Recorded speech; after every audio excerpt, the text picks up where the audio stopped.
É o que eu queria. Oi? Aula. É o que eu queria que a gente começasse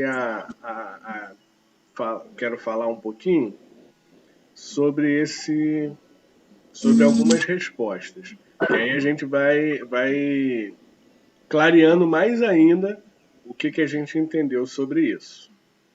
Deixa eu ampliar aqui. Eu estou no slide de novo. Acredito que agora a maioria consegue enxergar. Está indo para exibição. Agora foi. Então, aqui, né, a base aí para a gente, a capa, né, que a gente está falando sobre base para uma visão genuinamente cristã. O pessoal está vendo o slide ou está vendo a minha caroça? Slide? Hein? Estou vendo na tela o slide, mas está parado só com aquele título ainda, não tem mais nada. Não sei que vai dar continuidade. Beleza, então. Então vamos lá. Quando aqui a gente fez a questão 2. Essa daqui ela foi bem complicada mesmo. A ideia era, porque assim, uma coisa é quando a gente fala sobre o assunto. Outra coisa é a gente identificar ele em algum texto, entendeu? E a intenção dessa questão era justamente isso, a gente conseguir identificar o que foi ensinado dentro de um texto. Aí a pergunta é a seguinte: isso daqui depois eu vou transformar em arquivo e compartilhar com as respostas.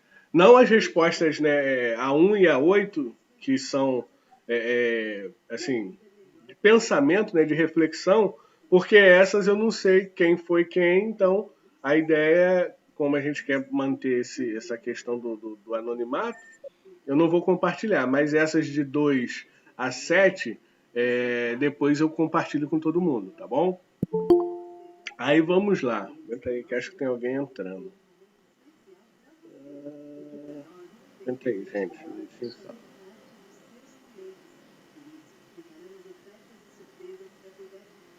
Tô meio enrolado, mas calma aí que sai. Aqui, Mirene. Bom dia, Mirene. Vamos lá então, voltar aqui para nossa apresentação. Desculpa aí, gente, que eu tenho que ficar também recebendo, né? Vamos botar assim o pessoal. Aí a gente tinha aqui a questão. Marque a alternativa correta sobre o que era a cosmovisão. Cosmovisão é um compromisso do nosso coração. É aquela visão de mundo que nos impele a viver dentro de suas perspectivas. Aí a opção 2, percepção individual, é inerente a nós mesmos, ela existe e nós as acessamos, pois ela permanece imutável. Né? Ele está dizendo aqui o quê? Que a cosmovisão é aquilo que está no mundo, né? Que a gente percebe do mundo. Na segunda, ele diz que a percepção individual é algo que já existe e a gente acessa. No terceiro, ele vai dizer que cosmovisão é tudo aquilo que percebemos no mundo, ou seja, é baseado nos nossos sentidos. E no quarto, a afirmação diz que percepção individual tem a ver com o eu e a sua forma de compreender a realidade. E mesmo participantes de uma mesma cosmovisão, as percepções não são iguais.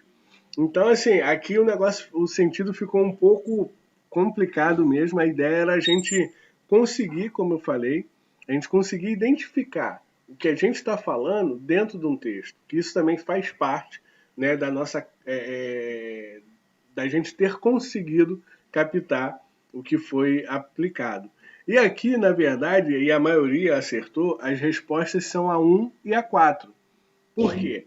Cosmovisão é um compromisso do nosso coração, é aquela visão de mundo que nos impele a viver dentro das suas perspectivas, ou seja, ela está aí, a gente acessa ela, a gente chega nela e aquilo ali, né, gera um interesse no nosso coração e a gente passa a viver baseado naquilo que a gente foi, vamos botar assim, atraído.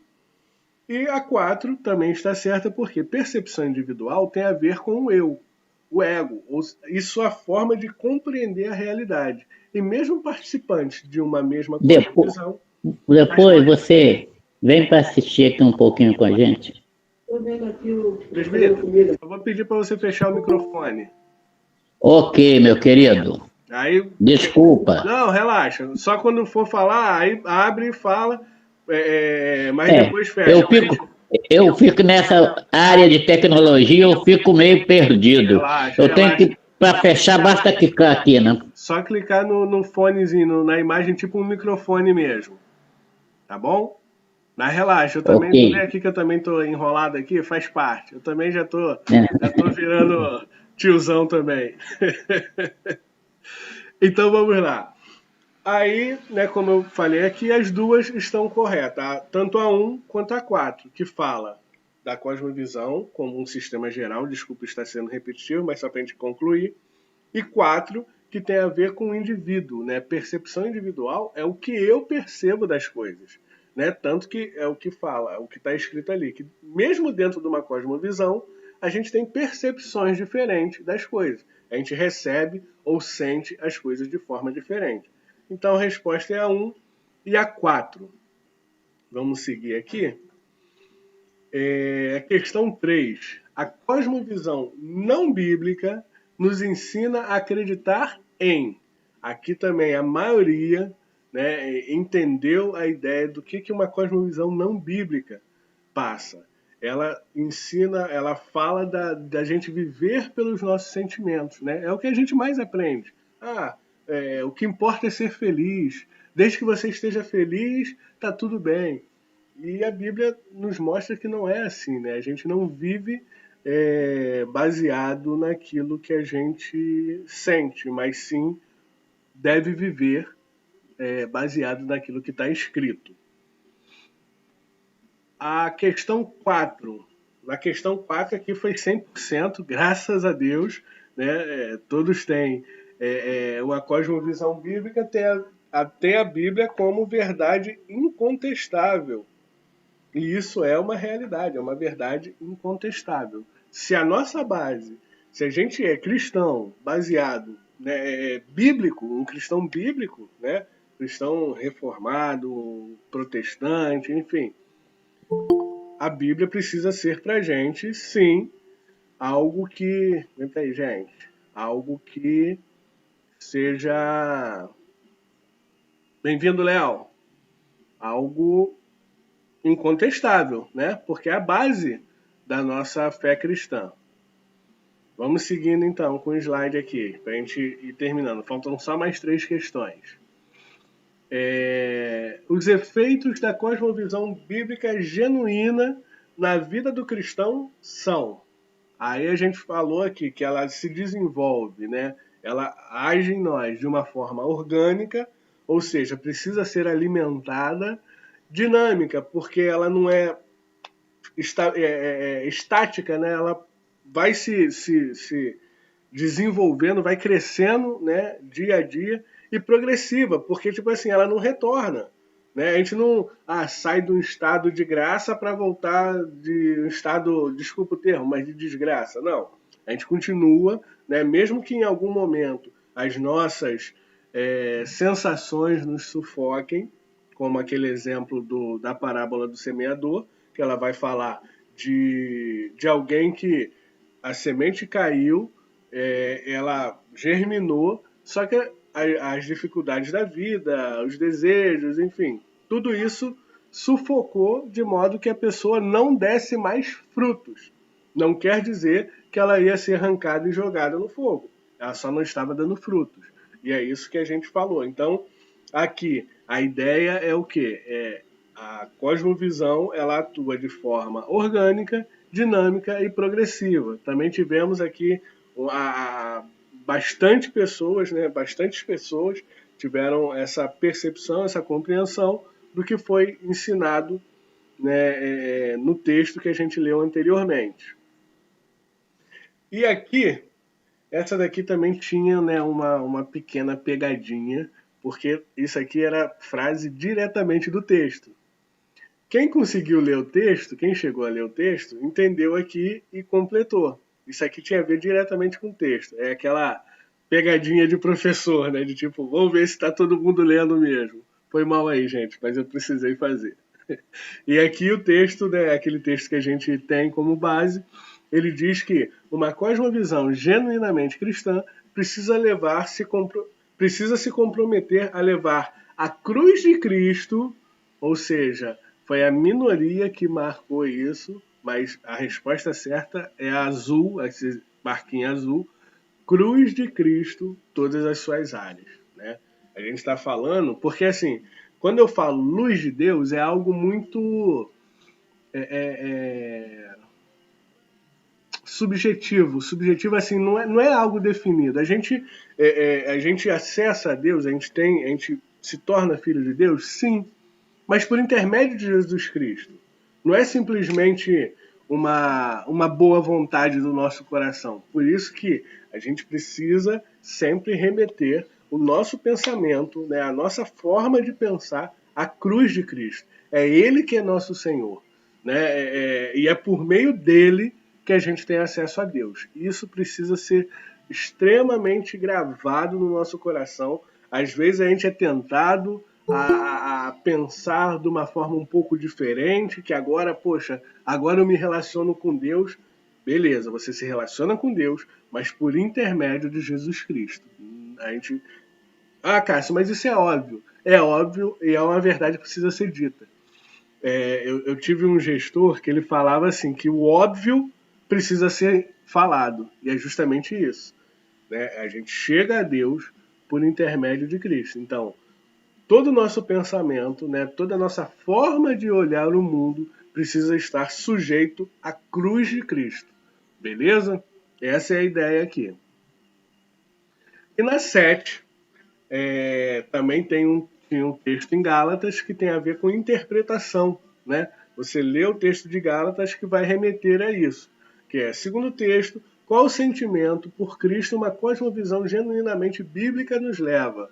Aí teve quem marcou indiferença porque eu acredito que não entendeu, porque não só o texto, né? É subentendido que se a gente está falando que tudo precisa ser levado à cruz de Cristo, então, obviamente, né, o que a gente precisa ter por Cristo é uma paixão.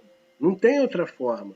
Né? Não dá para ter um relacionamento, ou não deveríamos ter, porque isso acontece e durante bom tempo da minha vida cristã mesmo, eu tive esse tipo de relacionamento, vamos botar assim, meio que indiferente, meio frio com o próprio Cristo, até entender que era por meio dele que todas as coisas, né, acontecem e que todas as coisas foram criadas para ele, né? Então, assim, quando isso, né, pela graça de Deus, isso começou a fazer parte da minha compreensão, aí sim, o que despertou foi isso, foi paixão. Beleza? Então aqui a gente encerra. É só isso mesmo que eu queria falar dessas 7 questões. Como eu falei, depois eu vou estar compartilhando com todo mundo aqui. Pastor, desculpa aí ter demorado a receber, que eu estava explicando aqui o texto aqui das perguntas, tá bom? Foi mal aí, seja bem-vindo aí. Agora tá todo mundo vendo a minha cara, né? Vocês vão ter que aturar isso aí mesmo, que é a que eu tenho. Mas vamos lá. Tendo dito isso que a gente falou, né? Pastor, só para o senhor se situar, a gente falou aqui sobre as questões, né, que a gente fez na aula passada.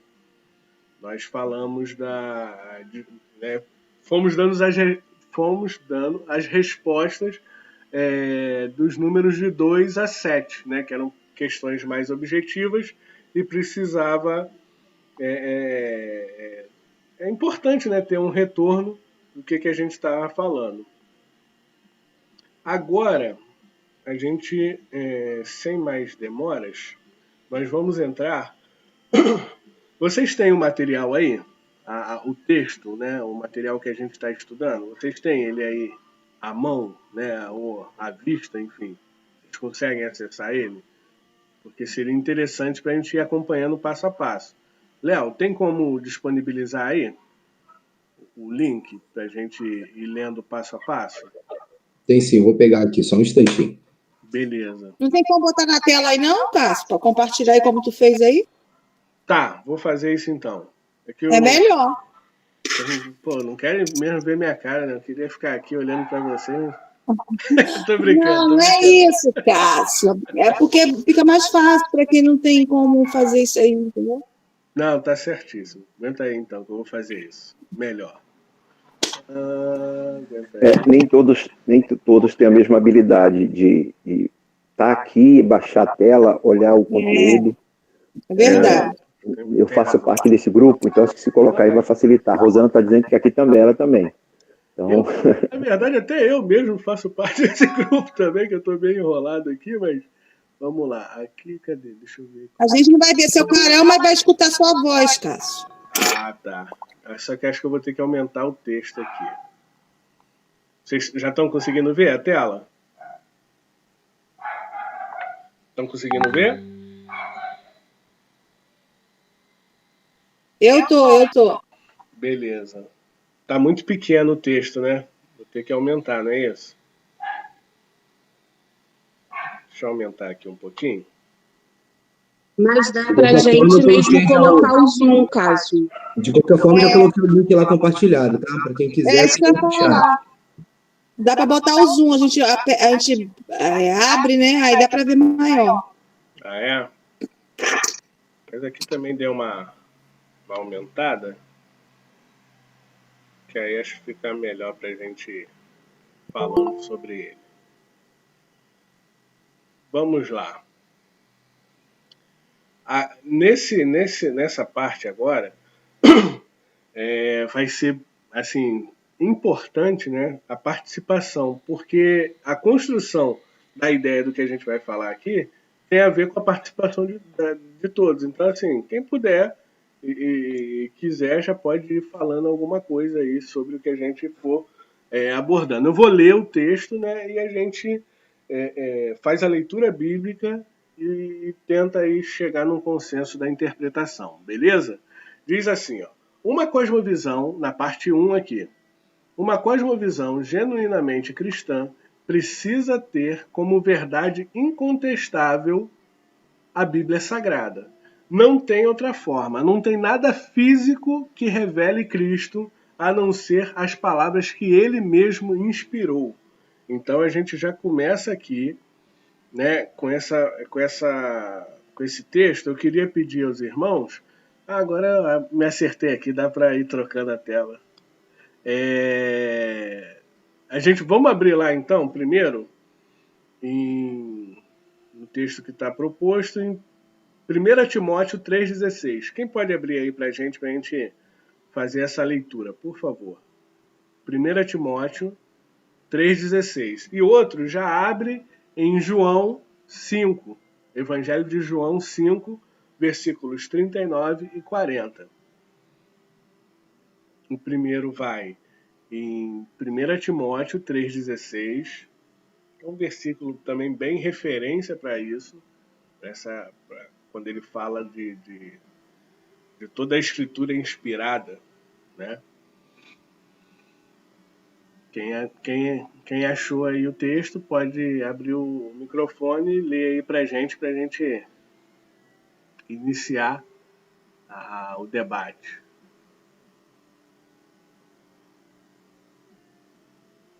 É 2 Timóteo. 1 Timóteo 3,16.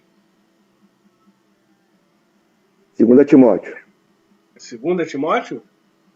Então foi mal aí, pastor. Deixa eu corrigir lá agora. É segunda? Deixa eu corrigir aqui agora. Pronto. Como diz aquele profeta, quem sabe faz ao vivo. Vai, pastor. 2 Timóteo 3,16. Leia aí pra gente, pastor. Já que o senhor abriu, leia aí pra gente. Pastor?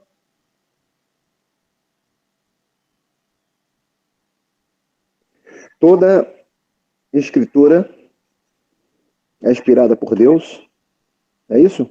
Isso aí mesmo. Isso, 2 Timóteo 3,16. Toda escritura é inspirada por Deus, é útil para o ensino, para a repreensão, para a correção, para a educação na justiça. Ótimo. Quem abriu aí em João, Evangelho de João, capítulo 5, versículos 39 e 40. Examinais as Escrituras, porque julgais ter nelas a vida eterna, e são elas mesmas que testificam de mim. Contudo, não quereis vir a mim para terdes vida. Beleza, valeu, André. Cara, esse texto ele é muito vivo, né? O próprio Cristo, né, quando ele está ali advertindo aos fariseus, ele chama justamente para falar sobre isso, né? Vocês examinam as Escrituras, vocês estudam as Escrituras, né? Porque julgam ali ter a vida, mas são elas que dão testemunho de mim. Mas vocês não querem vir a mim para ter vida eterna. Então, assim, eu queria que a gente começasse, né, para a gente começar a comentar mesmo, debater sobre isso. Como é que né, assim, se é que eu posso perguntar isso, como é que a gente enxerga a nossa vida cristã baseada na Bíblia? O que eu quero dizer com isso? A Bíblia é realmente, para a gente, um livro que é uma verdade incontestável? Quem pode falar sobre isso? Como é que você enxerga a Bíblia dentro desse contexto? Ele é para você uma verdade incontestável? Hein, gente? Vamos lá, agora eu preciso que vocês participem. Eu tenho para falar, assim, pelo menos para mim, a Bíblia é a palavra de Deus, não tem como contestá-la. Ela é a verdade pura e simples. Amém. E se nós não procurarmos a obedecê-la, a nossa vida é sempre para tropeçarmos e cairmos, principalmente aqueles que a conhecem, porque não tem para onde nós desviarmos, para podermos ouvir o nosso Deus falar conosco. Não tem mesmo. Ela é totalmente incontestável. Por isso, a Bíblia não contém a verdade. Ela é a verdade. Muito bom, presbítero. Quem mais? Qual é a sua percepção em relação à Bíblia? E como diz as Escrituras, né? Somente é ela que tem as palavras de vida eterna, né? Muito bom, Janaína. Somente ela tem as palavras de vida eterna. Exatamente. Quem mais? Quem mais quer dar uma contribuição?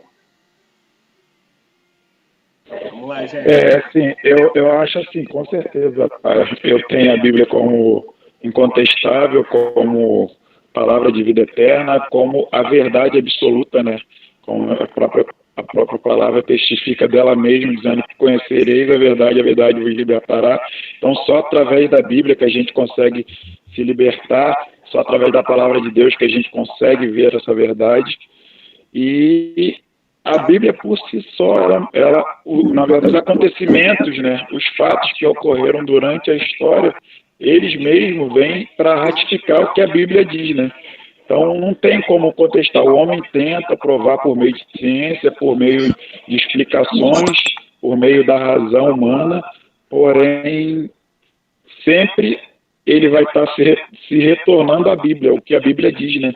Até mesmo os fatos recentes comprovam isso. Então, a Bíblia é, sim, uma verdade incontestável. Não tem como refutar isso. Amém. Amém. Muito bom, André. Muito bom. E eu gostei do termo que você usou quando você fala de verdade absoluta, né? A gente vive num mundo em que nada mais é absoluto, né? As pessoas, não, isso depende. Quantas vezes, eu não sei se... Eu imagino que vocês já tenham passado por uma experiência parecida, quando a gente vai falar para alguém que não é cristão sobre a Bíblia, sobre Deus, e ele falar para a gente, não, isso é legal, mas não é para mim. Eu não vejo isso daí assim. Né? Serviu para você, mas não serve para mim. Né? Isso já é a cultura, né, do que a gente vive, que tende a relativizar tudo, né? A falar que tudo, não, depende. Desde que todo mundo esteja feliz, tá bom. E isso, ter a Bíblia como verdade absoluta é importante a Bíblia. Cássio, Oi, Sueli, pode falar. pegando assim um pouquinho de tudo que foi falado, inclusive sobre o André, a parte científica, que tentam comprovar, eu li uma frase que um arqueólogo disse o seguinte: há 30 anos eu saio para trabalhar com uma enxada na mão e a Bíblia na outra. Né? Eu achei essa frase interessantíssima, né? Que a Bíblia comprove a própria verdade. Amém, é isso aí, a própria verdade. 30 anos, imagina, é quase um pastor ele, né, cara? É um arqueólogo, é um pastor, 30 anos, sai com a Bíblia e o machado na mão, o machado na enxada. Mais alguém quer participar? Só inteirando esse artigo que a Sueli Arocha falou, é que, na verdade, quanto ele mais escava, mais ele encontra a verdade. O André falou da ciência. Quanto mais a ciência estuda, mais ela evolui, mais ela percebe sua insignificância, ela percebe que ainda não tem controle, ela muda todo o tempo, ela diz uma coisa aqui, daqui a pouco diz outra coisa, e cada vez mais isso vai revelando que é Deus, né? Que não tem controle de nada. Quando eles pensam que estão no controle, vem uma coisa, aparece igual a pandemia e deixa todo mundo desorientado. Então, assim, quanto mais a ciência estuda, quanto mais esse camarada cava, né, com a enxada, ele precisa ter a Bíblia, porque a Bíblia cada vez mais vai sendo verdade para ele. Muito interessante essa observação do cara que sai 30 anos, né? Falando de arqueólogo. E a função do arqueólogo é justamente isso, é cavar, né? É procurar achar a verdade. Mas ele não abandona a Bíblia porque sabe que a verdade está na Bíblia. Cismou de gritar na rua aqui agora. É interessante isso. Sobre a questão... É o inimigo se levantando. Manda fogo. Não pode, né? A gente está falando aqui de amor, de cosmovisão cristã. Não posso dar uma de João e pedir para descer fogo, né? Não pode. Então, seguindo essa ideia de ciência, e a minha intenção é mais à frente também a gente comentar um pouco sobre ciências, sobre artes. Por quê? Porque a gente cresceu num meio em que eles tiraram a relação, o relacionamento do homem com Deus da ciência. E, na verdade, depois que fez isso, ao invés dela evoluir, né, dela melhorar, é claro e bem nítido que a qualidade da ciência caiu. Por quê? Porque ela perde a sua base principal, que é a imutabilidade. Quando ela sai de Deus, que é imutável, e vem para o homem, que varia, né, de acordo com as suas emoções, sensações, ela perde a qualidade, ela perde a significância. Por isso a gente tem aí hoje, né, esse negócio de correntes que tem uma teoria de não sei o que, outro tem uma teoria de não sei o que lá, e ninguém sabe nada. Porque não tem algo absoluto que é a verdade, que é o próprio Deus como referência, né? Como a gente leu ano passado, sempre no final da escola dominical, né? Que em Cristo, se não me engano, é Colossenses 2, 3 ou 4, o versículo, que diz que em Cristo estão escondidos todos os tesouros da sabedoria e do conhecimento, ou seja, da sabedoria e da ciência. Beleza? Vamos seguindo então? Então aqui a gente falou um pouquinho justamente sobre a Bíblia, né? Concordamos que a Bíblia realmente é uma verdade incontestável. E assim, não seria, tá, gente? Não seria nenhum problema ou seria alguma coisa absurda se a gente não achasse que não é bem assim. Por que eu estou dizendo isso? Porque até a gente entender, né, que isso é uma verdade, e isso é uma coisa simples, né? Não, a Bíblia é a verdade. Para a gente é simples falar isso. Mas vocês lembram lá de Pedro? Que quando Pedro chega e fala, aí Cristo pergunta para ele, vem cá, e você? Quem diz que eu sou? Aí ele pega e fala, tu és o Cristo, o Filho de Deus. Aí ele, muito bem, não foi nem carne nem sangue que te revelaram isso, mas o Espírito de Deus. Ou seja, o que pra gente hoje é simples. É claro que a Bíblia é verdade. É porque o Espírito Santo habita em nós e comunica na gente que isso é uma realidade. tá ok? Não é algo, vamos botar assim, que o nosso intelecto descobriu, né? A gente não, pô, é aquilo ali mesmo porque eu decidi acreditar. Não é, gente. É o próprio Deus que faz isso. É que tá tão... passa a ser tão natural pra gente isso, que a gente acaba, às vezes, esquecendo que sim, é um milagre, é poder de Deus agindo em nós para que a Bíblia seja verdade pra gente. Beleza? Vamos seguir, então. A parte 2 aqui, ó. Quem pode ler aí pra gente? Eu leio. Lê aí pra gente, presbítero. Rapidinho. Segundo Aí o próximo... A outra 10, pessoa... 3... Calma aí, não. Lê o texto e outra pessoa já abre a Bíblia em 2 Coríntios 10, de 3 a 6. Uai, mas acontece que aqui, que o 2 é 2 Coríntios 10, 3 a 6. É o que eu vou ler. Não é o Você texto falou... bíblico. Não é o texto bíblico, é o texto que está na tela. Ah, você quer o texto que está na tela. Isso. Então tem uma faixazinha aqui, em cima que está atrapalhando, que colocaram. Com um sinalzinho. Ah, tá ruim? Então deixa que eu leio daqui. Pode deixar que eu leio daqui. E fica com o texto aberto aí que a gente vai ler o texto. Tá legal. O texto está selecionado e ficou a barra de ferramentas está em cima do texto. Ainda tá? Eu já É isso aí. Aham. Tá em cima do texto. Eu vou ler aqui então o texto, tá?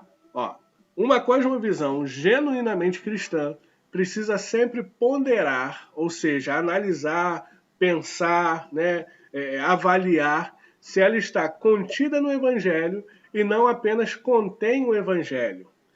É a cosmovisão que precisa estar dentro do Evangelho e não fragmentar o Evangelho para caber na cosmovisão.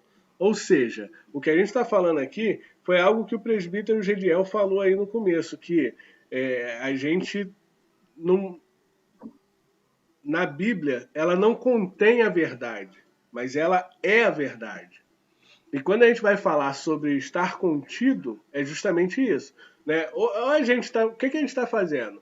A gente está pegando fragmentos do Evangelho e adaptando a nossa realidade, ou a gente está levando o nosso coração para que essa verdade do Evangelho nos transforme e a gente passe a viver de acordo com aquela visão. Lê aí os versículos, presbítero, por favor.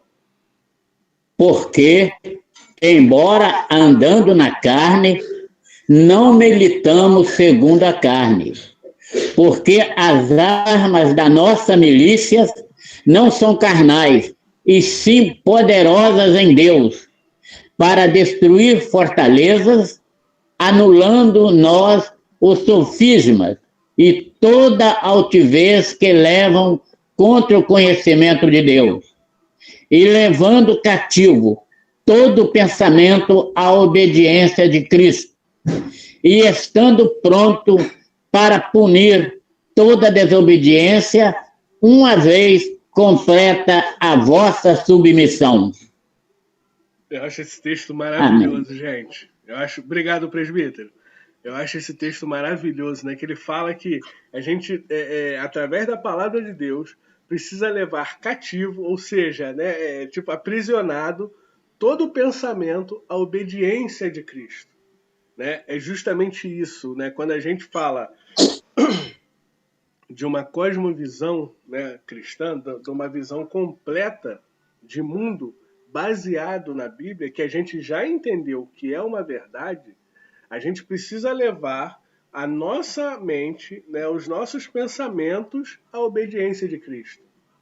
E é aí que começa, né, a nossa militância. E é o que ele fala, que a nossa milícia, as armas da nossa milícia, ou seja, aquilo que Deus dá para que a gente milite contra isso, não é carnal. Ou seja, não adianta eu entrar em guerra com pessoas. Não adianta eu entrar em guerra, né, com pensamentos das pessoas, com filosofias. Não adianta. Por quê? Porque as armas são espirituais. A verdade que hoje para nós é de forma simples, né? A Bíblia é uma verdade e ela é a palavra de Deus, perdão. Isso para a gente hoje é uma realidade incontestável. Mas para a gente, quando não estava em Cristo, não era assim. Né? Eu não sei né, se vocês têm alguma memória e daqui a pouquinho a gente abre para esse debate, mas eu quero só terminar de contextualizar, de uma vida não cristã.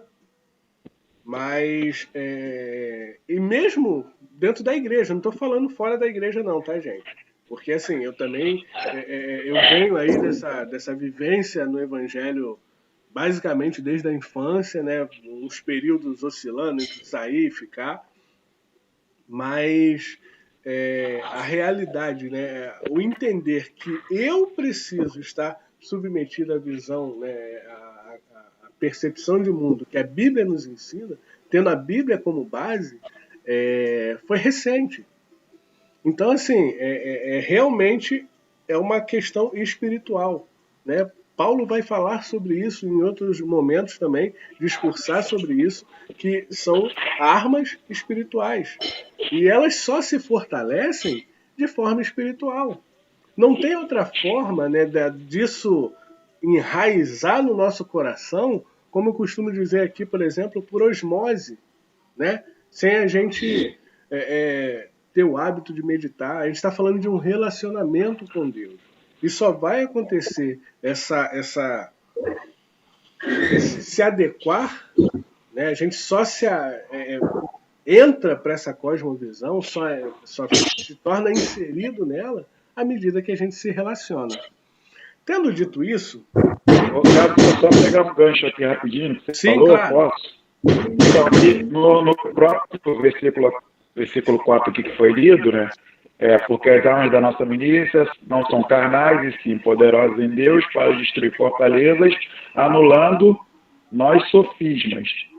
E se você for ver a definição da palavra sofisma, o que ela é argumento ou raciocínio concebido com o objetivo de produzir ilusão de verdade, porém que, embora simule o acordo de regras lógicas, apresenta na realidade externo inconsistente. Coerente. Então, o sofisma é essa falsa visão de verdade, né? Embora ela seja fundamentada numa lógica, mas é uma lógica que é inconsistente. Ela não se suporta, ela não se sustenta. Então, a palavra de Deus vem justamente para isso, né?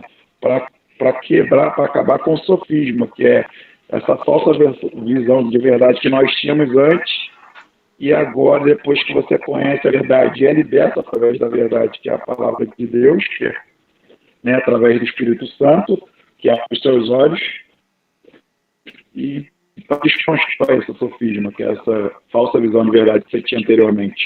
Muito bom, André. O professor, deixa eu pegar um gancho no que o André acabou de falar, que eu tinha anotado aqui, nas minhas anotações. As grandes heresias acontecem exatamente por causa do sofisma, porque eles contêm parte do Evangelho. Né, André? Eles contêm parte do Evangelho, mas que, na verdade, só para enganar, para dizer que está usando a Bíblia como regra de fé e prática.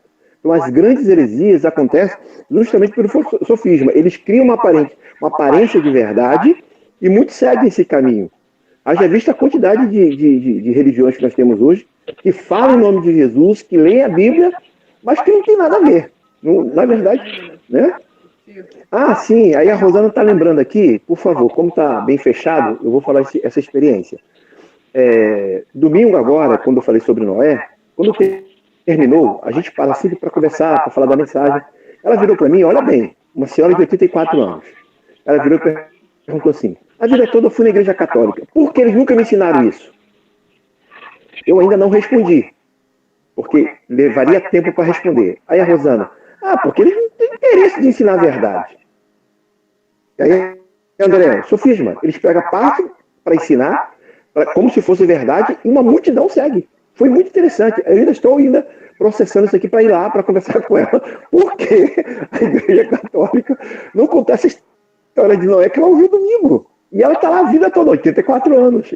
Então, assim, as maiores heresias acontecem porque as pessoas pegam parte, né? Pegam parte do Evangelho e criam uma verdade, uma visão errada do Evangelho. E isso a gente precisa estar muito atento a essas questões. Muito bom, cara, muito bom. É exatamente isso. A gente ia comentar justamente, ia chamar para o comentário sobre essa ideia, né, do sofismo, e que bom que ficou claro isso na Bíblia. Mas, assim, eu estou chamando vocês, mais pessoas podem participar, podem falar sobre isso. Por quê? É de fundamental importância que a gente consiga identificar justamente essa questão do sofisma. Porque, assim, o sofisma, ele é algo que parece a verdade, né? Ele se assemelha, né? Ele, tipo assim, é o que o André usou muito bem o argumento. Ele pega uma lógica que faz sentido, né? Ele não é, quando se fala de heresia, né? Ele não é diretamente dizendo a oposição a Cristo, não. Somos, tipo assim, tu não vai. Apesar que hoje tem, né? Tem uns malucos aí também, mas enfim. Você não vai pegar uma heresia, um sofista, dizendo algo contra diretamente Cristo, né? Ele vai distorcer algumas coisas. Só que, se a gente parar para pensar, né, a ideia do GPS, qualquer coisinha que foge um pouquinho do curso que deveria, já altera o caminho, né? E é isso que acontece, né, com a gente. A gente tende, né, a gente vive num mundo que fala sobre bondade. A gente está aí no meio de uma pandemia, não está no meio de uma pandemia? Quantos vídeos você tem recebido de locais com pessoas cantando aquela... Como é que é aquela música? Porque ele vive, eu posso crer no amanhã. Quantos vídeos você tem visto isso? Não é verdade? Agora, dentro disso, quantos daqueles ali realmente estão com o coração entregues a Cristo? Não, a gente está se unindo, né, num pensamento de bondade coletiva, né? Pensamento positivo. E, gente, pensamento positivo não salva. Pensamento positivo não transforma. Pensamento positivo não liberta. Eu fui de uma igreja durante alguns anos, né, bem no começo da minha carreira cristã, e quando a gente falava sobre algumas verdades, aí uma vez na verdade foi assim, eu fui perguntar ao pastor por que algumas verdades doutrinárias que a gente acreditava não eram ensinadas.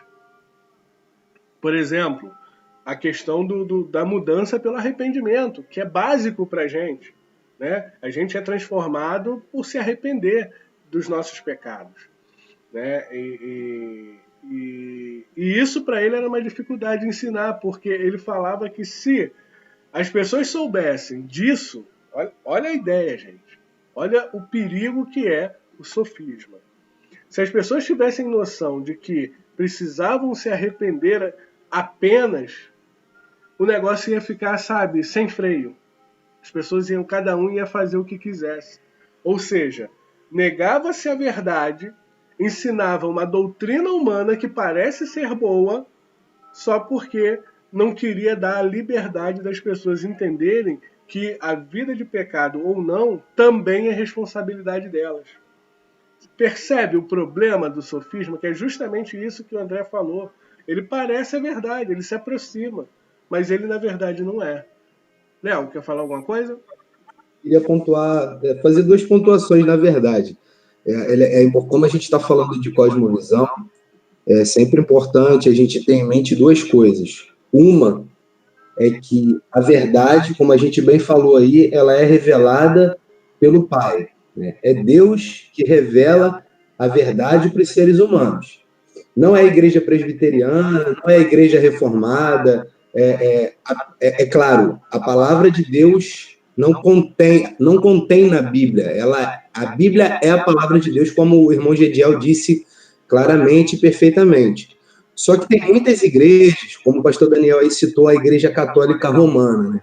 Muitos adeptos da Igreja Romana fazem determinadas práticas por conviver com essa cultura popular, que é natural. Tem gente que está na Igreja Católica que não conhece a verdadeira doutrina da Igreja Católica. Por exemplo, Não estou querendo, não estou aqui como um defensor da igreja romana, até porque eu vim de lá. Mas na época que eu estava lá, eu não conhecia a verdadeira doutrina católica romana. E ao estudar e ao conhecer, hoje eu vejo a igreja católica, apesar de a gente ter um olhar dizendo assim, olha, eles têm determinadas práticas que não são conforme está aqui na Bíblia. É claro, porque eles não têm somente a Bíblia como uma revelação ou como prática doutrinária. A Igreja Católica tem a Bíblia e tem o magistério da Igreja, que é o quê? São o que o Papa diz, por exemplo, se ele pronunciar determinado tipo de linguajar lá, vai ser considerado palavra de Deus. Então, assim, o que eu quero dizer é que existem outras religiões que, apesar de falar de Deus, eles têm outras práticas, e a maioria, eu acredito que a maioria, quando ensina determinado tipo de coisa que a gente vê que está totalmente fora do que a Bíblia diz, ou está falando de forma incompleta, a maioria não faz por mal, ou se faz, é justamente porque a verdade só pode ser revelada pelo Pai. Então, assim, a gente tem que sempre entender que quem revela a palavra, quem dá o Espírito Santo, quem regenera, é Deus. A gente faz os nossos esforços aqui com EBD, com uma, vamos dizer assim, a gente carrega uma denominação por fazer parte dela, a gente é da Igreja Presbiteriana do Brasil, mas a gente tem que ter em mente que é sempre Deus que vai chamar essas pessoas ao arrependimento. Como o Cássio falou, olha o absurdo. Tem pessoas que falam, tem determinadas práticas nas suas igrejas e falam assim, ó, se eu falar que existe arrependimento, que é só isso, o pessoal vai cair fora. Ou seja, o cara como se ele estivesse escondendo a verdade. Por quê? Porque aquela prática que está acontecendo naquela igreja não é a verdade, mas um dia pode se tornar, ou melhor, aquelas pessoas podem sair delas e encontrar uma igreja bíblica que de fato quer a verdade. Mas essa verdade a gente só vai querer se o Espírito revelar a nós. É só isso que eu queria colocar. Muito bom, Léo. Muito bom, exatamente isso, cara. É o próprio Deus que opera em nós isso, né? É como, se eu não me engano, é em Filipenses que está, que é Ele que começa a boa obra e é Ele quem termina, né? O escritor de Hebreus vai dizer que Ele é o autor e o consumador da nossa fé. É por meio dele, para ele e por ele que a gente vive. Entende? É essa a ideia desse texto, né? É tudo para a glória de Cristo. Beleza? Mas então vamos seguir com o nosso estudo, que a gente já falou sobre essa parte. Vamos aqui para a questão. Deixa eu abrir aqui a tela. Questão 3. Vamos lá. Uma cosmovisão genuinamente cristã precisa se comprometer a levar aqui. Essa daqui é a pegadinha da pergunta, tá, gente? Uma cosmovisão genuinamente cristã precisa se comprometer a levar à luz de Cristo todas as suas áreas. Vamos abrir lá? Romanos 6, de 11 a 14. Um abre em Romanos 6, de 11 a 14. E outro vai abrir em Romanos 12, de 1 a 8. Vamos fazer essas leituras porque o nosso objetivo aqui é estudo bíblico, né? Não é, como eu tenho falado, não é apresentação de argumentação de homens, mas a verdade contida na palavra. Beleza? Quem abriu aí pode ler pra gente?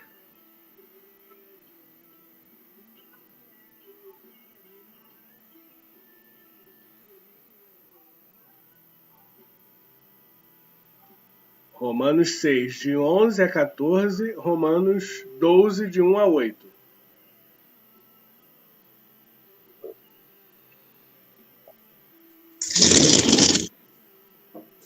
Vamos lá. Romanos 6, de 11 a 14.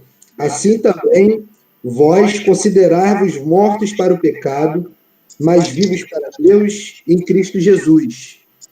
Não reine, portanto, o pecado em vosso corpo mortal, de maneira que obedeçais às suas paixões. Nem pereçais cada um os membros do seu corpo ao pecado, como instrumento de iniquidade. Mas oferecei-vos a Deus como ressurretos dentre os mortos, e os vossos membros a Deus como instrumentos de justiça, porque o pecado não terá domínio sobre vós, pois não estáis debaixo da lei, e sim da graça. Amém. Romanos 12, de 1 a 8. Quem abriu aí pode ler pra gente?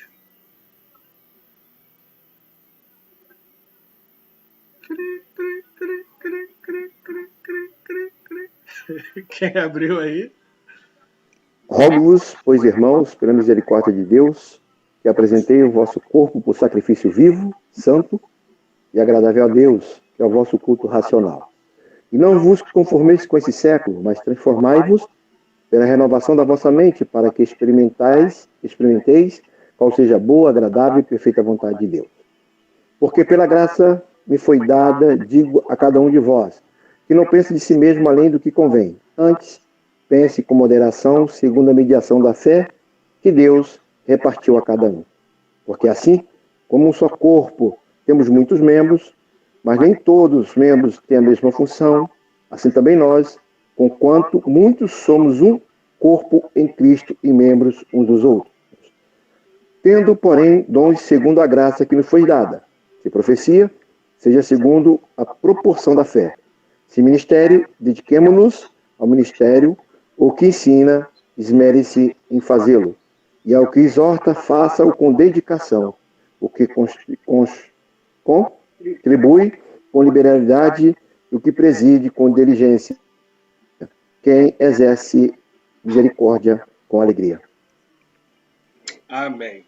Então vamos lá. Na primeira parte que a gente leu, esse texto vai falar para a gente sobre não entregarmos, né, os nossos membros, a nossa vida, nosso corpo. E quando falo corpo, quando ele fala de não entregar os nossos membros para servir ao pecado, ele não está falando apenas, né, porque tende-se sempre a pensar que ele está falando só de questão sexual, e não é isso, porque a tua mente é um membro do teu corpo, é um órgão do teu corpo. E se você entregar ela a pensamentos ruins, a maldade, sabe, a mentira, você está entregando um membro teu ao pecado, mesmo que na prática, né, a tua prática diária não faça isso. Mesmo que o teu filho, vamos lá, para ficar mais claro, que algumas partes físicas tuas, né, com o teu corpo você não faça isso, se você dedica a tua mente a pensar o mal para prejudicar, ou fazer fofoca, ou qualquer coisa dessa, você está entregando sim os seus membros para o pecado. É disso que o apóstolo Paulo está falando. A gente não pode restringir só uma coisa. Eu não estou cometendo pecado sexual, eu não estou agredindo ninguém, eu não estou xingando, eu não estou fazendo nada disso. Então, eu posso, né, eu não me enquadro nisso. Mas se você olha com um olhar, né, de maldade que eu falo é de tipo, sabe, aquele olhar que sai raio laser assim? Então, se você olha dessa forma para alguém que faz alguma coisa que você não gosta, possivelmente sim, se você está se entregando a um pensamento ruim de pecado, de ódio, você está sim pecando e entregando os seus membros ao pecado. E é disso que o apóstolo Paulo está falando. Que a gente não deve entregar isso, entregar os nossos membros ao pecado. Por quê? Porque fomos ressurretos com Cristo, né? E agora habita em nós o Espírito Santo. E a gente precisa mudar o nosso formato. Aí entra o que ele está falando em Romanos 12. Como é que essa transformação acontece? Como é que essa mudança vai acontecer? Ela vai acontecer à medida que a gente pegue isso e comece a levar, sabe, a transformar. E como é que vem essa transformação? É através da leitura, é através da convivência, né, com os irmãos, e através da oração com Deus. Não tem outra forma, gente. E é disso que ele está falando, sobre essa transformação, né? A gente passa a ter, é o que chama de, é o termo que se usa muito, é metanoia, não é isso, Léo? O termo que o pessoal usa para essa transformação de mente, que eu acho que é até... É o que consiste Romanos 12, 1 e 2, é justamente essa questão, é a metanoia, a mudança da mente. Beleza. E vai falar disso, tanto que ele pega e fala, vocês precisam mudar a mente de vocês. Precisa que tenha uma transformação de mente. E para isso, né, Deus constituiu cada um com uma habilidade específica para fazer determinada coisa. E vocês precisam. Se você foi chamado para anunciar, quando ele fala profecia, eu gosto também da versão da linguagem de hoje, que ela fala anunciar a palavra de Deus. né? Porque, como a gente já falou em algumas outras aulas sobre os dons do Espírito Santo, não vou discorrer sobre isso aqui, mas profecia hoje tem a ver, né, com o que era no passado, que é anunciar a palavra de Deus. Então, assim, ele vai falar disso. Se você foi chamado para anunciar a palavra de Deus, você anuncia com verdade. Se você foi chamado para o serviço, que o ministério significa serviço, independente do que for, porque ele não restringe isso ao ambiente eclesiástico, ou seja, ao ambiente da igreja, ele fala, se você foi chamado para servir, sirva. Se você foi chamado para ensinar, ensine. Né? Com coração, com dedicação, com amor, com paixão. Ele está falando que é só para dentro da igreja? Não. E é por isso que ele convida a gente a ter uma mudança de mente, para que a gente não viva uma sociedade centrada apenas no serviço da igreja. Lembra que os judeus eram assim? Porque era a cultura deles, eles foram desenvolvidos nessa cultura teocrática, né, que Deus determinou as leis. Só que Paulo está falando para pessoas que não só judeus, eram pessoas que eram cidadãos do mundo. Né? Os romanos eram os grandes, eram as pessoas que todo mundo queria ser na época. Né? Ser cidadão romano era um símbolo de status. E é essas pessoas que Paulo estava falando, para que a mente deles fosse transformada. Eles não teriam que pegar e tudo aquilo que tem com eles, que eles tinham de habilidade, de status, e trazer para dentro da igreja. Não, muito pelo contrário. Eles tinham que pegar e, sendo transformado pela palavra de Deus, servir ao mundo, servir ao dia a dia, sabe? Por isso que ele vai falar sobre ser generoso. Você que foi chamado para um dom de generosidade, eu esqueci o termo que ele usa aí, mas na finalidade é a ideia de generosidade, né, de doação. Né? Se você foi chamado para isso, para contribuir dessa forma, contribua com o que está proposto no coração. E é isso que eu queria que a gente agora, sabe, parasse aí um pouquinho. De novo, queria convidar a participação, né, de vocês, para a gente ver se essa ideia, né, de que Deus nos chama para viver uma vida não só de serviço cristão, mas de serviço, né, no nosso dia a dia, se isso é bem claro para a gente e como a gente contribui para o nosso dia a dia com essa ideia cristã. Como é que eu posso contribuir, né, para o meu dia a dia sendo um cristão? Por exemplo, eu vou citar o meu exemplo. Eu trabalho com administração, com gestão de equipes e pessoas e tipo de serviço. Como eu consigo contribuir sendo cristão para esse serviço, para a melhoria desse serviço? Vocês, como vocês enxergam isso aí? Me ajudem aí, por favor. Cássio, eu acho que a melhor forma da gente contribuir, eu acho que a gente não fazendo a separação de quem a gente, do religioso para o secular, eu acho que já é um primeiro passo. Da gente não tratar as pessoas, por exemplo, esse aqui é meu irmão da igreja, então eu vou tratar da forma X. Esse aqui é meu irmão do trabalho, eu vou tratar da forma Y. Esse aqui é meu familiar, eu vou tratar da forma Z. Não. Se a gente tiver em mente que a vida cristã, como o pastor fala muito da ortodoxia e da ortopraxia, é exatamente isso. O que eu aprendo na palavra eu tenho que manifestar no meu dia a dia, senão não vale. Não vai fazer a menor diferença a gente chegar dentro da igreja lá, dar boa noite, dar a nossa paz do Senhor, dar graça e paz para quem tem esse costume, e do lado de fora, às vezes, até o próprio irmão da igreja passa, mas não estou na igreja, não preciso falar com ele. Eu estou falando desses casos práticos, são coisas simples, mas que fazem total diferença. Porque, assim, como o Cássio falou, existem dons que são próprios para algumas pessoas. Por exemplo, tem gente que, de fato, foi chamada para oração. E é aquilo, o cara tem o dom de orar. Tanto que a gente vai ver, às vezes, na oportunidade, a gente chama aquela pessoa para orar e a gente, de certa forma, consegue enxergar que, aquele cara tem o dom da oração. Mas não ora. Então, todos nós temos que orar. E isso não vai ter um local específico, uma hora específica, mas isso tem que refletir em toda a nossa vida. Eu falei da oração, mas a piedade, o amor ao próximo, né? Alguém está precisando. No livro de Romanos, no capítulo 12, no finalzinho, fala lá aquela parte lá, ó. Se o teu inimigo tiver fome, dá de comer. Se tiver sede, dá de beber, porque fazendo isso, amontoarás brasas vivas sobre a sua cabeça.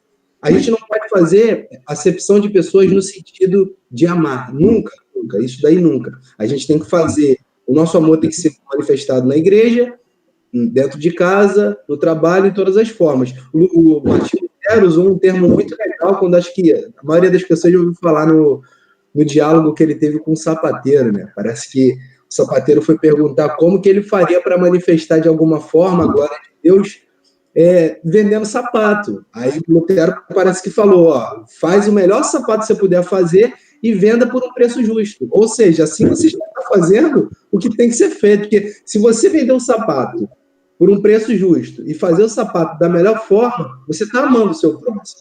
Porque ele está fazendo da melhor forma.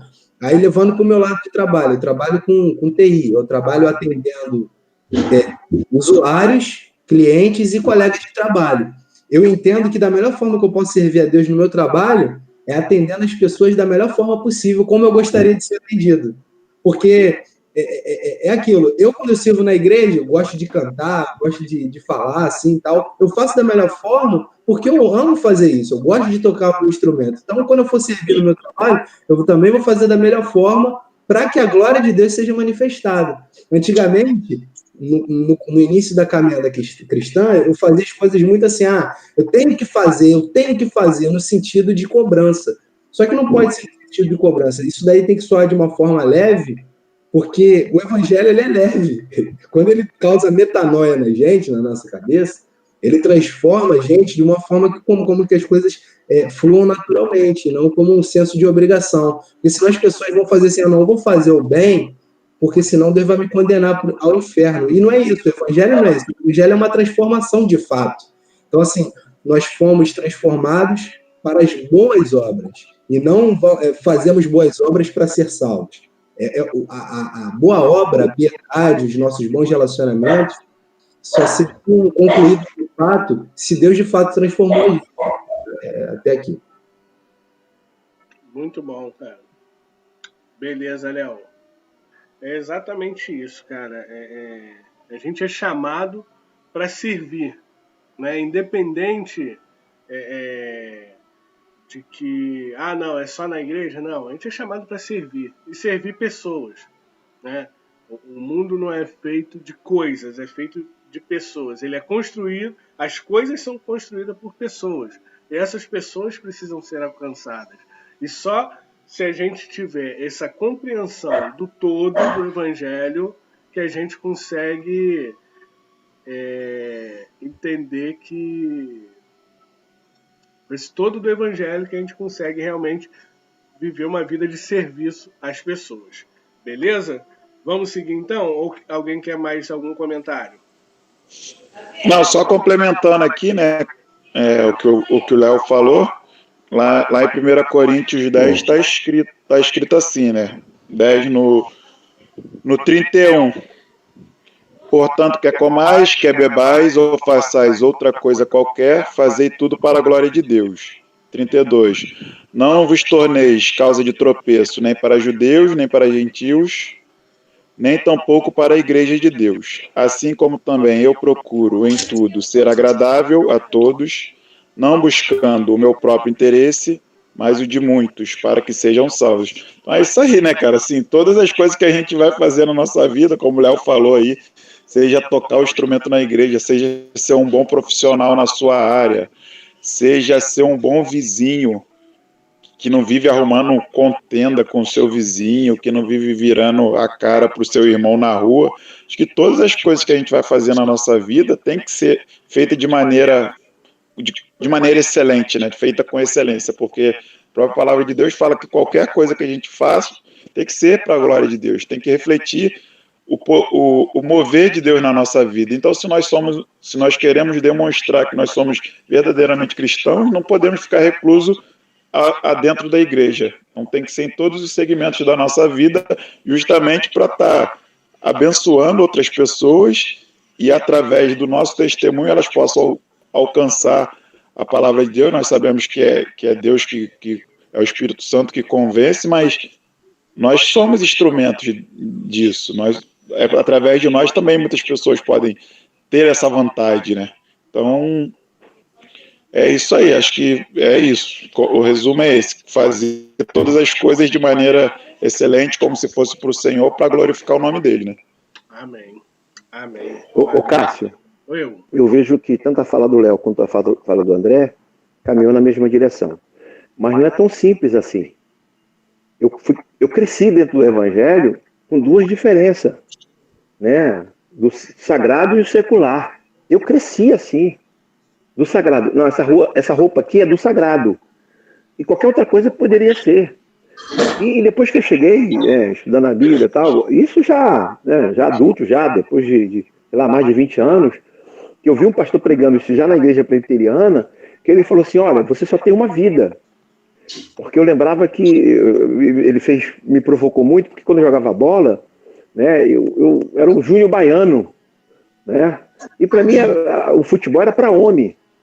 Então no futebol era minha vida particular, secular. Então eu poderia entrar duro. Eu tenho uma história, eu já contei isso, né, eu entrar tão duro que eu fiz uma lesão de um colega jogando bola que até hoje ele manca.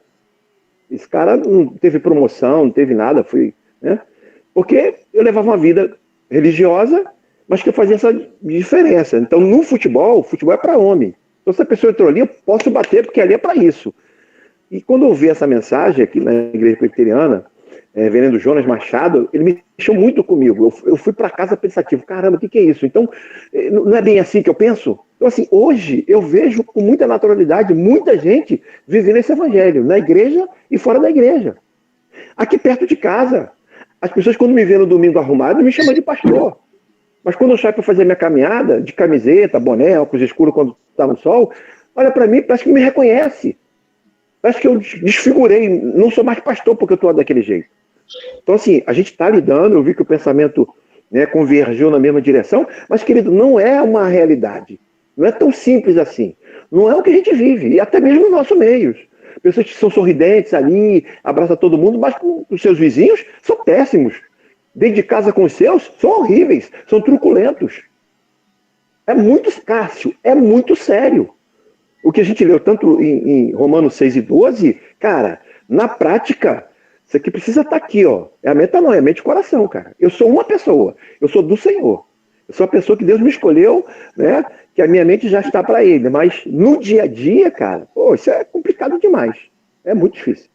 Sim, Ô, Cássio, eu gostaria de falar que o cristão, na sua vida secular, aonde quer que ele esteja trabalhando, ele não precisa de falar que é cristão. Eu, durante toda a minha vida, Deus que eu tenho Jesus no coração, aonde eu vou trabalhar, eu acho que já falei até lá na igreja, eu nunca falei que era crente. É necessário, é o que fala lá em Romano 12 também, eu tenho que, com as minhas atitudes, eu ser identificado como um cristão. É isso que tem que acontecer. Se eu não tiver a atitude de um cristão, eu vou estar igual ao outro que não é cristão. Então, as pessoas que venham a você ou a qualquer um dos irmãos, você é crente, não é? Pelas suas atitudes, a maneira que você cumpre com as suas obrigações no seu trabalho e que você convive com seus amigos, aonde quer que seja. Você tem que ter uma atitude para ser identificado como cristão, que eles olhem para você e vejam Jesus na sua vida. É isso que é o importante. Obrigado. Beleza, presbítero? Aí entra a pergunta, né? Porque isso vai um pouco... Quer falar, Gabriel? Não, rapidamente, só fazendo um adendo aí aos comentários. É importante também que essas atitudes sejam naturais, né? O que o pastor falou, é muito difícil E se você está se forçando a ter essas atitudes, né? Você tem atitude na igreja, está se forçando a ter essa atitude na sua vida secular, alguma coisa está errada, porque isso tem que ser natural. Você não pode ser duas pessoas, né? Ter duas personalidades. E quando você tem uma personalidade na igreja e se força a ter essa mesma personalidade, não, eu tenho que ser assim também com o meu vizinho, já tem alguma coisa estranha, alguma coisa errada. Você tem que ser natural porque você é natural, você é daquela, você tem essa essência, você tem aquele jeito. Então isso é importante também, né? Entendi, bacana. Agora sim, agora é uma provocação mesmo a pensar. Beleza, a gente voltou à ideia de que existe a diferença, né, entre secular e santo, vamos botar assim. O que a Bíblia em nenhum momento nos mostra isso. A Bíblia nos fala de uma vida. Cristo nos deu uma vida. Ele nos tirou da morte e nos levou para a vida com Ele. Então, assim, ela não divide em relacionamento secular e relacionamento santo. Aí, seguindo aí, como o presbítero falou, poxa, a gente não precisa falar e as pessoas precisam perceber Cristo na gente. Imagina assim, se isso fosse basicamente para acontecer assim, Cristo precisava pregar? Isso é para a gente pensar. Por quê? Se as pessoas, né, se as minhas atitudes fazem as pessoas perceberem que eu sou cristão, por que o próprio Cristo precisou pregar? E o próprio Cristo, as pessoas não acreditavam que ele era Cristo. Então, assim, a gente tem aí uma percepção da coisa um pouco fragmentada. Por quê? Porque uma coisa a gente não tem, e aí eu vou concordar com o presbítero e com o Gabriel que falou, assim, a gente não tem que pegar e ficar no meio do nosso trabalho, ficar pregando o evangelho, né? Em vez de você fazer lá o relatório, ou o presbítero Gediel lá no ofício que ele fazia, ao invés dele fazer o ofício dele, parar e ficar lendo a Bíblia. Gente, aqui... Aí, beleza. Por quê? A gente foi chamado para aquele serviço. E aquele serviço é o quê? É executar muito bem, como foi dito, né, pelo Léo, a questão do sapateiro, a gente executar muito bem o que a gente foi chamado para fazer. Entende? Então, assim, a gente precisa, sim, no momento, né, dentro daquilo que for necessário, dentro daquilo que for, vamos botar assim, lógico, anunciar Cristo. Mas a gente não pode deixar o nosso trabalho de lado para ficar falando de igreja e falando de Bíblia. Não. A gente tem que, sim, no nosso trabalho, fazer o nosso serviço da melhor forma. Por que isso é um pouco confuso? Por quê? Quando a gente fala, não, eu tenho que fazer da melhor forma para as pessoas perceberem que eu sou cristã. Isso entra um problema, por quê? Porque tem muita gente que não é cristã e, tecnicamente, ela não é ruim. Eu conheço muita gente que não é cristã, que é um ótimo profissional, é um ótimo chefe de família, sabe? É uma pessoa íntegra. Eu conheço. Não é pelo fato de ele não ser cristão que ele vive, tá ok, pastor? Vai viver a plenitude da sua maldade, não. Só que, se ele não tem Cristo, ele na verdade não tem nada. E é disso que a gente não pode acreditar que existe essa distância. Eu sou cristão em tudo quanto é lugar, sim. Eu tenho que parar para ficar lendo a Bíblia no meio do meu trabalho? No momento da execução de trabalho? Não. Mas, a partir do momento que surge a necessidade, a oportunidade, sim, eu tenho que falar, né, de vida. Eu tenho que comunicar vida. O que está em nós é vida. E isso a gente precisa se comunicar. Concordo também, em parte, com a ideia de que isso precisa fluir, né? Eu não preciso agir como se fosse assim, a sensação de Big Brother, né? Tipo assim, não, eu estou sendo vigiado por Deus, e eu acredito que é mais ou menos essa percepção que o Gabriel falou. Eu estou sendo vigiado por Deus, então eu tenho que fazer isso daqui. Não, não é isso. Mas eu preciso me forçar dentro do seguinte fato. Isso, para mim, eu não queria estar fazendo. Mas isso é para a glória de Deus. Então eu vou fazer.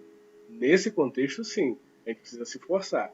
Não no contexto do Big Brother, que é o que eu acredito que o Gabriel falou, de tipo, poxa, Deus está me vendo, vou fazer aqui porque... Lembra que Jesus fala até de uma parábola... Oi? É exatamente isso aí. Beleza. Porque Jesus vai falar da parábola de dois irmãos, né? Que o pai dá ordem para os dois. Aí um pega e fala que não quer fazer, mas depois vai lá e faz. E o outro pega e fala que vai fazer e não faz. Aí ele conclui. Quem foi que obedeceu? É aquele que falou que não queria, mas depois fez. Entendeu? Então, assim, é essa ideia. E isso, assim, é importante. Outro dia eu conversando com uma irmã nossa, ela pegou e falou, poxa, mas ela chegou a pensar que, sendo assim, o evangelho, né, é algo muito complicado. E na verdade não é, gente. Na verdade ele é muito simples. O problema é que a gente vem de uma cultura toda fragmentada, né, de uma vida toda fragmentada, cheio de remendos. E quando a gente depara com a verdade do evangelho, é difícil da gente acreditar que é algo assim tão simples. É só pegar, em termos, e se arrepender dos pecados, que a gente se torna filho de Deus. É só isso. Essa é a realidade. É só a gente seguir o que está escrito na Bíblia? Sim, é só isso.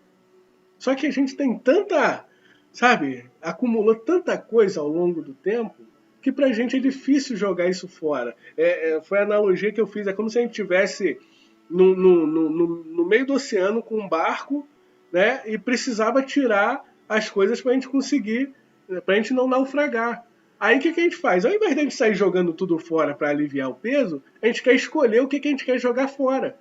A gente pega, não, vou jogar isso aqui que tem menos valor, aí depois... Não, em vez de a gente pegar e fazer o que precisa ser feito, precisa jogar tudo fora. É jogar tudo fora. É o que o pastor tem falado da reconstrução. A gente precisa desconstruir isso e construir baseado no evangelho. Por quê? Cara, Oi. Você falando dessa forma, eu tenho uma sensação como se todos nós fossem dependentes químicos da Terra e a gente precisa de uma desintoxicação dela e a gente só consegue por Cristo, entendeu? Perfeito. E quando fala de ter dois tipos de vida, a gente acaba tomando esse tipo de postura, como o pastor falou que é mais comum e a realidade é outra. O que eu vejo é que quando a gente realmente não tem um relacionamento total com Jesus, com Deus, é aí que entra a tal da fragmentação. É basicamente isso que eu entendi. Eu estou errada, é como se nós fôssemos uns drogados humanos, né, totalmente dependentes químicos da Terra, e precisamos mas aquela desintoxicação não é aquela com paliativos de remédiozinhos adaptáveis para você indo gradualmente para sair daqui. Não, é aquele radical mesmo, entendeu? Bem intensivo. É isso ou eu estou errada? É isso mesmo, a ideia é essa mesmo. A gente viveu anos, né, sob a dependência química do pecado e precisa ser liberto. Foi liberto, né, e isso precisa mudar. A gente não está mais vamos botar assim, não está mais se drogando. É verdade, Gabriel. A gente não está mais se drogando né? Ou procura não se drogar, mas não quer dizer que aquele efeito, né, ainda não continue no nosso corpo. E a gente precisa ir liberando isso. É perfeita essa analogia. Eu só vou completar dizendo que, na verdade, todos nós já nascemos fragmentados. O que a gente precisa é jogar esses fragmentos quebrados fora e trazer, né, mediante a operação do Espírito Santo, a visão única que é do Evangelho. Aí sim, ele se torna simples. Porque a gente é tipo assim, como se a gente pegasse, a gente está fazendo uma colcha de retalho e Deus está dando pra gente um edredom único, inteiro, bonitinho, mas a gente quer montar a colcha de retalho. É mais ou menos isso. Beleza? Vamos seguir então? Vamos aqui, cadê? Deixa eu pegar aqui, apresentar. Um minutinho só, gente, pra gente continuar aqui. Cadê? Tá aparecendo a tela do texto para vocês? Hein? Pessoal? Pessoal? Tá aparecendo a tela do texto para vocês? Para mim não tá, não. Agora. Agora tá aparecendo. Agora tá. 4. Uma cosmovisão genuinamente cristã deve nos levar a ser apaixonados por Cristo, pela igreja e pelas pessoas. Gente, não tem outra forma da gente viver essa realidade se a gente não estiver apaixonado por Cristo. Por que apaixonado? Porque quando a gente realmente está apaixonado por alguma coisa, a gente, sabe, se dedica integralmente, né? A gente teve aí os casais aí que entendem disso daí, teve no último dia 12 aí, dia dos namorados, né? E eu vi vários votos, várias confissões de paixão eterna. Então, baseado nisso, eu entendo que vocês estão entendendo sobre isso. Então, o fato de eu ser apaixonado por Cristo vai me fazer ser apaixonado pela igreja, né, pelo serviço, para contribuir, para expandir a igreja, e vai me fazer ser apaixonado por pessoas. Por quê? São pessoas, como eu falei, a gente constrói... pessoas constroem coisas, mas a gente foi criado como pessoa, para ser, para lidar com pessoas. E isso para a glória de Deus. Na parte 5, uma cosmovisão genuinamente cristã nos leva a uma vida de verdadeira piedade. Aqui o texto ele vai falar sobre a referência de piedade, que tem a ver com humildade, tem a ver com você não pensar, como diz lá no texto, de você mais do que deve pensar. Você pôr os interesses dos outros, às vezes, acima dos seus. Às vezes não, a Bíblia fala que não é nem às vezes, desculpa esse complemento, mas ela fala que é para botar os interesses dos outros acima dos nossos. Tratar os outros como maiores do que nós. É a Bíblia. A gente falou lá no começo que é verdade incontestável. Agora, isso é difícil? É muito difícil, como foi dito. O que a gente precisa? A gente precisa exercitar. A gente precisa, por isso a igreja. A gente precisa, sabe, testar, vamos botar assim, como um laboratório, a gente precisa testar se isso está funcionando na nossa vida e ir ajustando na vivência da igreja. E depois sim a gente começa a levar para os outros. 6. Uma cosmovisão genuinamente cristã. Pessoal, eu estou só acelerando um pouco, porque senão a gente vai estender muito e a intenção é não estender muito. Isso daqui, esses sete, vamos botar assim, passos é horrível, mas essas 7 afirmações aqui, depois eu vou fazer novamente um outro questionáriozinho menor, com 4 perguntas só, para ver se a gente conseguiu aprender a ideia que está sendo passada desse estudo, beleza? Aí ele diz que uma cosmovisão genuinamente cristã enxerga a vida como um sistema único. A vida cristã e o cotidiano fazem parte de uma mesma unidade. É o que a gente estava falando agora há pouco, né? Não dá para fragmentar. Eu sou eu sou um no trabalho, eu sou um na igreja, eu sou um na vida, né, sentimental.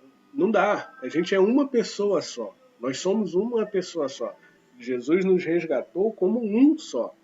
E é esse um que a gente precisa administrar dentro da palavra de Deus. Aí seria interessante também, né, vocês lerem, né, as referências bíblicas, porque elas baseiam exatamente o que a gente está falando. Né? É pautado no que está escrito que a gente está afirmando isso. Então, para que a gente tenha realmente uma visão cristã da coisa, a gente precisa estar baseado no que a Bíblia diz. 7 e última. Uma cosmovisão genuinamente cristã será cada vez mais transformadora na vida das pessoas e da sociedade. À medida que for cada vez mais reduzida a distância entre quem você deve ser e quem você é. O que eu quero dizer aqui é justamente isso que está sendo dito. A gente tem que reduzir essa distância. Em psicologia, usa muito o termo dissonância cognitiva. Ou seja, o que você fala não é exatamente o que você faz. E a gente precisa aproximar isso. Paulo fala que a gente tem, né, a gente tem que mortificar o velho homem para que essa nova vida de Cristo cada vez mais vive em nós.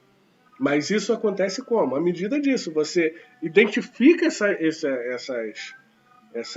diferenças, essa distância, e você, sim, na tua vida cristã, precisa se esforçar para unir essa pessoa que você é. Entende? Para diminuir essa distância e cada vez mais, sabe, unificar, se tornar um.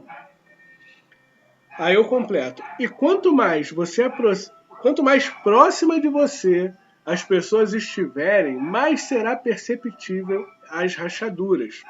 Isso aqui é importante, porque a gente, às vezes, na igreja, né, aí tem aquela questão do... Poxa, mas fulano fica falando disso, daquilo, mas não é bem assim. Ele não é bem assim. Gente, a gente precisa entender que cada um tem a sua dificuldade e tem a sua luta, e é nossa responsabilidade ajudá-los, né? Então, assim, ao invés da gente pegar e criticar, né, essa distância, a gente precisa, sabe, incentivar as proximidades, né? Aquilo que ele que está mais próximo da verdade, que ele fala e vive, do que a Bíblia fala e que ele vive, a gente precisa fortalecer isso, incentivar. E aquilo que está distante, a gente orar. Por quê? Porque a gente também tem muita coisa distante. Não é? Quando a gente fala no Pai Nosso, é o quê? Perdoa as nossas dívidas, assim como nós perdoamos. Ele não fala que perdoa as nossas dívidas se por acaso perdoarmos os nossos devedores. Não. Ele diz, perdoa, repetindo, as nossas dívidas, assim como nós perdoamos. Ou seja, ele já está tratando como um fato. É um fato que nós perdoamos. Ele entende assim. Por quê? Porque a gente quer ser perdoado. Então, é essa ideia que é passada aqui. As pessoas têm as suas distâncias, as suas dificuldades. Às vezes ela fala de uma coisa... Desculpa o barulho aí no fundo aí do cachorro, mas tem um cachorrinho aqui embaixo que é bem espoleta. A gente conhece pessoas que ela fala de uma coisa, mas em algumas vezes a prática dela... Eu não estou falando, gente, de coisa de mau caratismo, não, tá?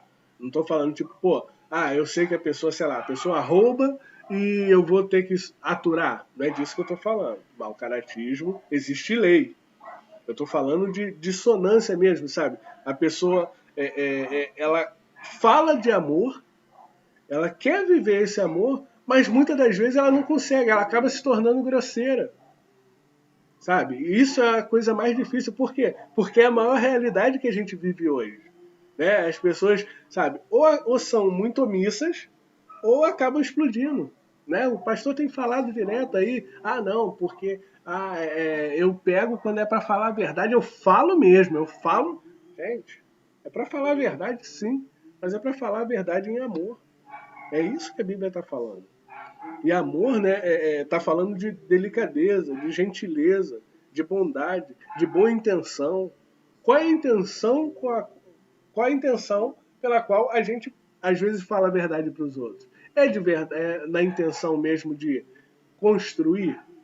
Ou a gente está querendo, sabe, dar aquele, para derrubar ou então tipo acabar com a discussão? A gente tem muito disso, né? Eu digo a gente, mas porque são questões pessoais minhas também, que eu percebo algumas fragmentações minhas, né? Aí eu uso o termo genérico, porque assim, cada um sabe melhor quais são as suas dificuldades, quais são as suas lutas. E terminando o nosso texto, aí eu queria que a gente abrisse lá em Salmos, no livro de Salmos, capítulo 19, lê dos versículos 12 e 13. E o texto nosso aqui diz o seguinte: então, para que esse estudo faça sentido, é necessária uma análise do próprio coração. Precisamos enxergar e confessar a Deus o que não conseguimos e o que não queremos largar. Ele, Deus, já sabe. Nós é que tentamos omitir, ou seja, a gente tenta encobrir. Lê pra gente aí, quem pode ler? Salmos, capítulo 19, versículo 12 e 13. Quem há que possa discernir as próprias faltas? Absolve-me das que me são ocultas. Também da soberba, guarda o teu servo, que ela não me domine. Então serei irrepreensível e ficarei livre de grande transgressão. Muito bom, presbítero, muito bom. Eu vou ler aqui na versão da linguagem de hoje, que eu acho ela bem direta, sabe? Eu peço para ler primeiro na linguagem revista atualizada, que é quem está acostumada, né? Mas eu gosto também de ler esse texto na linguagem de hoje, que ele diz assim, ó, eu vou ler do 11. Senhor, os teus ensinamentos dão sabedoria para mim, teu servo, e eu sou recompensado quando lhes obedeço. Aí, o versículo tema. Quem pode ver os seus próprios erros? Purifica-me, Senhor, das faltas que cometo sem perceber. E livra-me também dos pecados que cometo por vontade própria. Não permita que eles me dominem. Assim serei uma pessoa direta e ficarei livre do grave pecado da desobediência a ti. O salmista está dizendo o seguinte, que existem pecados que ele comete sem saber e existem pecados que ele comete sabendo. E essa é a nossa realidade, né? A gente tem coisas que a gente faz que a gente sabe que está errando, que a gente está pecando. Mas está tão, sabe, enraizado na gente, está tão enraizado, sabe, que a gente não consegue largar. E tudo isso, para que a gente tenha uma visão cristã completa, a gente precisa colocar isso diante de Deus, sabe? Ser verdadeiro com isso diante de Deus. Porque só assim ele vai tratando e vai curando para que a gente, né, cada dia mais cresça, venha se parecer com Cristo, né, na unidade da fé que Paulo fala. Beleza? Obrigado, irmãos, por terem ficado até agora. Como eu falei, eu vou estar fazendo depois um resumo do que a gente leu, né, do que a gente falou aqui. Vou fazer um questionáriozinho com 4 questões só, mais claras, mais diretas, tá? Mas gostaria muito que vocês participassem. E semana que vem a gente vai falar novamente sobre esses pontos, só que de uma forma mais esmiuçada, né? E começar a sair da teoria, né, de falar em teoria e falar de prática. O que o Evangelho fala para a gente lidar com situação tal? A Bíblia fala isso. Como é que a gente consegue? É difícil, não é tal, mas a gente precisa. Se a gente precisa, vamos trabalhar juntos para que a gente alcance. Beleza? Essa é a ideia, então.